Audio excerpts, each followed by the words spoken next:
Welcome to Western Reserve News, and you're watching the highlights of meetings that we're doing this week. Now, if you like what we're doing, we appreciate your comments. Just click on the contact button and tell us what you think. Thank you very much, and we hope you enjoyed this week's meetings. On Monday, Western Reserve News was at Lordstown. On Tuesday, Western Reserve News was at the Latonia School Board of Education and also at the Poland Village Council meeting. So let's watch and see. At the Latonia School Board meeting on Tuesday, Superintendent Mano tells about the Penix Aluminum Open House. Penix Aluminum conducted an open house to show their appreciation to the community. I think several of you were there. They specifically recognized the Latonia schools. Dave Reeby, their president, thanked the board for their continued support as well as their positive relationship between Penix and the schools. He presented the school with this piece of aluminum from the first extrusion of the new equipment. I forget the price of the equipment. I think everybody was there, but very expensive press from Italy. And they wanted the school to have that. So it says, thank you for supporting our Latonia business growth from the Press D expansion project, Latonia schools. First extrusion, December 19th, 2014. So, the Student Achievement Award given to a 2013 Latonia graduate, Gabby Van Scoy. The Student Achievement Update, Gabby Van Scoy, the 2013 Latonia graduate, recently presented on the subject of math models of bone metabolism at the Mathematical Association of America Conference in Washington, D.C. Gabby is a student at YSU. She was one of 5 YSU students to receive an award at the conference. She won the Janet L. Anderson Award for Outstanding Student Exposition or Research in Mathematical or Computational Biology. Wow. So that's pretty impressive, and so congratulations to Gabby. Superintendent Mano says that Latonia schools will continue to be at the forefront of technology. Continue to work on technology and data collection. The members will be working this year. Last year we worked with Epiphany, Columbiana County ESC, and focused on dual classrooms, data collection and analysis to improve instruction. Katrina Moore will be in the building 2 days a week, so something different that we have the ESC actually housed here, much like we did last year with Epiphany, which is nice to know when they're going to be here and what the focus is and how they'll be working with our staff. At the Poland Village Council meeting on Tuesday, Solicitor Anthony D'Apolito explained the difference between a firearm and a bow and arrow to the council. A question came up about the importance. I was in research, and I did, about firearm. And what I found was that a firearm under the Federal Code is any weapon which will or is designed to or may readily be converted to expel a projectile by the action of an explosive. So bow is not about. But it also says any destructive device. So I looked up destructive device.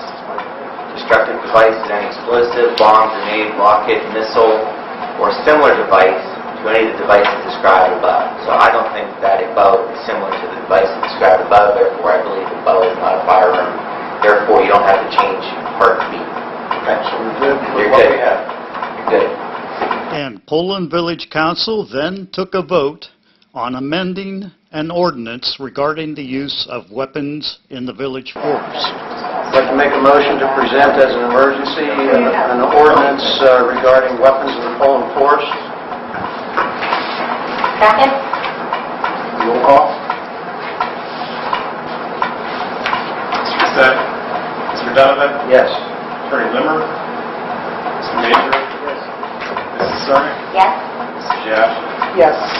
On Monday, WRN was at Lordstown Council meeting, which was short and uneventful, with the exception of 3 executive sessions following with no action expected.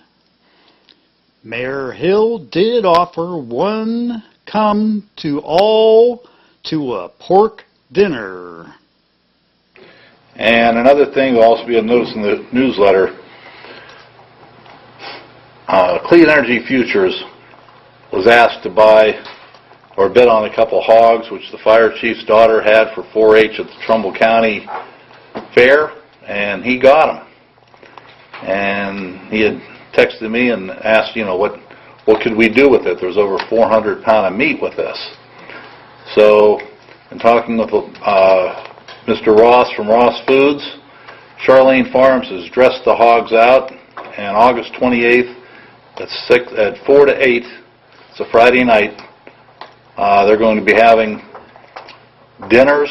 They'll be $10, also to go, and the proceeds are going to benefit the Lordstown Firefighters Ladies Auxiliary. So if anybody would like to show up for that, it will be on the newsletter. And at 7:30 there will be a band up there at Ross's, and they will, like I said, they'll have to-go orders: ham steak, ham and bean soup, sausage, barbecued, pulled pork, pork chops. A little over 400 pounds was donated to the village for the fundraiser for the Ladies Auxiliary. So passing that on in case anybody wants to. And Lordstown's Mayor Hill gives the latest on North Point, etc. When I talked to Mr. Gajelnik earlier today, he said that North Point is still moving forward on their plans for the property up there, so when they do get ready to move, they'll have a lot of stuff in line. Paving has started in the village. They're grinding. Hopefully they'll be done the next month or two.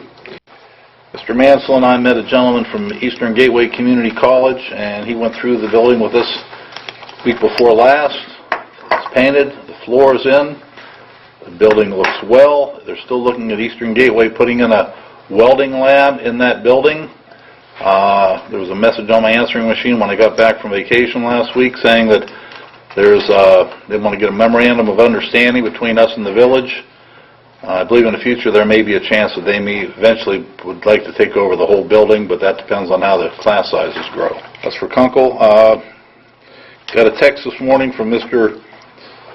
Superintendent Armstrong from the school. He asked if I would announce that they're having a Meet the Team night Thursday at 7 o'clock at the school for the fall sports season. On Saturday, WRN was at the RAPW Wrestling Show at the St. Joseph the Provider in Campbell. One tag team championship match brought Youngstown's Club Extreme back together.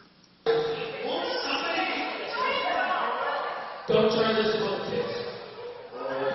Or it's just